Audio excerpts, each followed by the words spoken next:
Hi there and welcome. This is Emily Chee, Leadership and Executive Coach at your LifePath, and I'm here today with another edition of Ask Emily. This is going to be the final edition, the final Ask Emily for 2020. And again, it's quite fitting that the question I'm answering today has to do with looking back at 2020 and looking forward to 2021. The question is, can you give me some insight into setting my goals for the new year?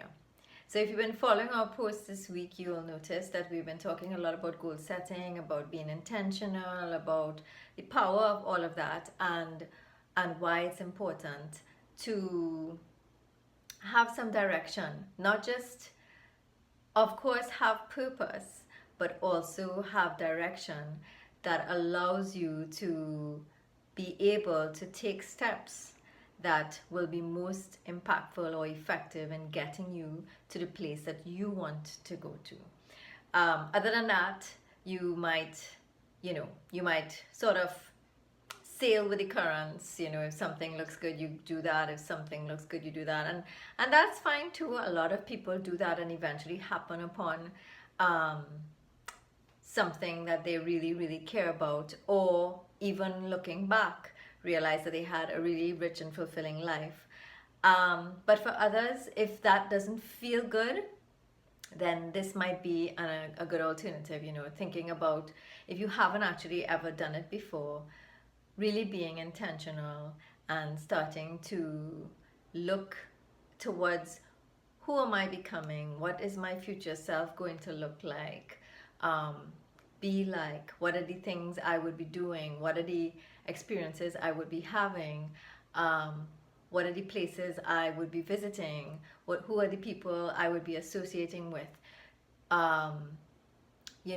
I have a family or not? If I don't have a family currently, would I be married or not? These are things that it's beneficial sometimes to just take some time and get a plan. So, jumping right in, can you give me some insight into setting my goals for the new year? I'm going to give you an exercise. So what I want you to do is, if you don't have pen and paper with you, I want you to pause this video and grab pen and paper. And I also am encouraging you to save this video so that you can come back to it again and again if you need to, as it is a reflective exercise. And so take some time, get a piece of paper, and let's start the exercise. So first, probably take some deep centering breaths. Come to present with me here. And in that place of presence, I want you to think about, what were the high points for you in 2020? Could you list a couple of them? Maybe there's one major high point, maybe there are a couple. It doesn't have to be a whole laundry list, but just list what you were most proud of. What are the things, the events, the occurrences, the experiences that gave you the biggest high, natural high, for your last year in 2020. So write those down. And you can pause. I'll continue. After you do the high points, I want you now to switch gears and think about, what were the lowest points? Where were you least proud? We all have moments, when we did not show up as the best that we could be in that space and time for whatever reason, and the reason doesn't matter. The idea is to take some time, just like you did with the high points, and think about the lowest of the lowest, the places where you were not the most proud of who you were in those moments, and write those down too.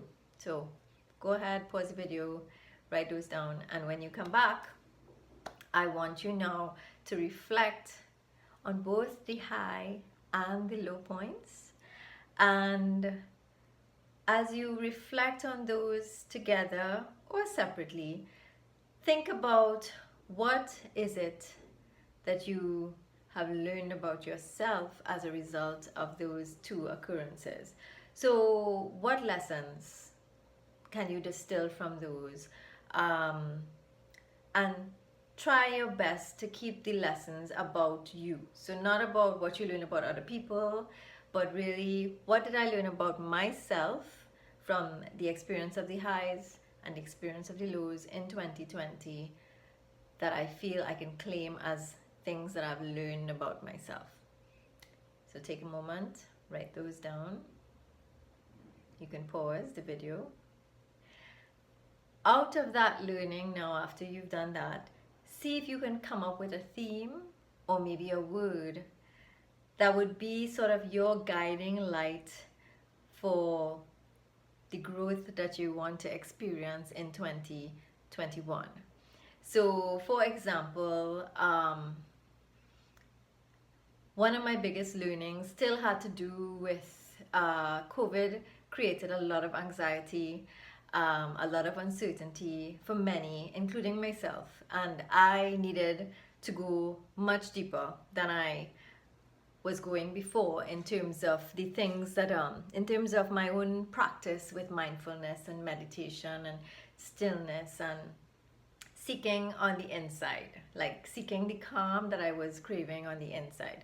So the learning I got from that, I had these words that I was playing with in 2020 while I was experiencing all of that, was given the level of uncertainty and all of that I was experiencing in the moment, I wanted to explore what it meant to trust more and to allow more. So those were two words that I was playing with in 2020. And so my learning as I came out of that experience and grew in many ways, I think, coming out of that in terms of the things I listened to, thinking of the experiences I had as a result of the practices that I put in place when I was going through that. My word for 2021 is ease. I believe that if I can experience ease in all things during next year, because there will be stressful times, there will be happy times, there will be all, the usual highs and lows that will go on as normal, things will happen. And what I want to most experience, the sensation within my body that I want most to experience in 2021 throughout the whole period is ease. So ease is my word. So that's just an example. You come up with your word or your theme based on what you learn about yourself from 2020. So again, pause, go ahead, write that down. And then the next step is building on what went before. Can you think of one or two things that you would like to either experience in 2021, experience more of, or experience for the first time, and maybe one or two things you'd like to accomplish for 2021. So pause again, write those down. Those will be your goals.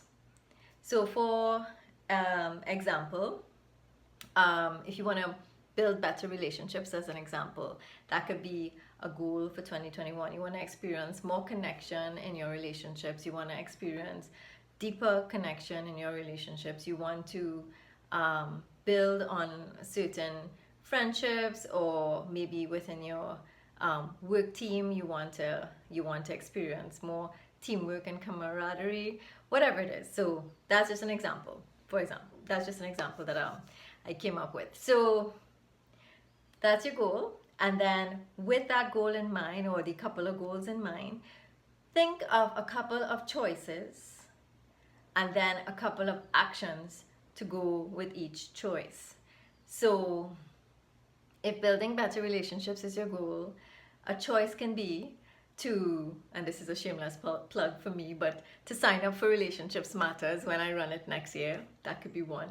But seriously, a choice can be to learn more about what it is, how it is you can build your relationships. To if it is that you feel there's a gap in terms of knowing what to do, you can also start looking for maybe mentors or coaching as it relates to building relationships, if that's something that you find might be supportive. But Research, for example, might be an action. Research resources that may help you. That's an action that supports the choice. The choices would be to sign up for or look for resources.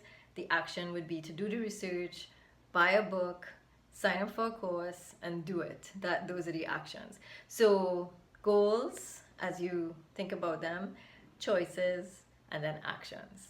And if you wrote all of that down, you will have a nice plan that helps you start off your year in 2021 with the things that most matter to you, that you want to bring into your presence by the end of 2021. And you can then, because you wrote it down, you can then go back and take a check, maybe quarterly, at the mid-year, at the end of year, whenever makes sense for you, and see, if you look back, am I now being that person who is better able to build relationships? So am I now experiencing myself as a person who is doing X, Y, or Z, whatever it is that you wanted to do? Or am I now qualified in something else that I wanted to complete this course of study, and by the end of 2021 I now have that.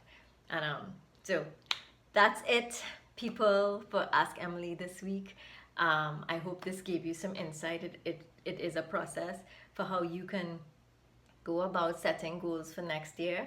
And so I encourage you, as I said, to save this video. If you look through the whole thing, save it, make sure you do it, because if you don't actually do it, then you wouldn't have your goals, would you know?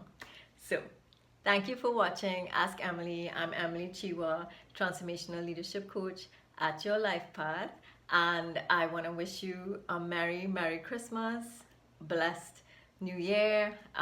May all your dreams come true, and remember, dreams come true, you dream them up. However, you must take action. All right, bye now.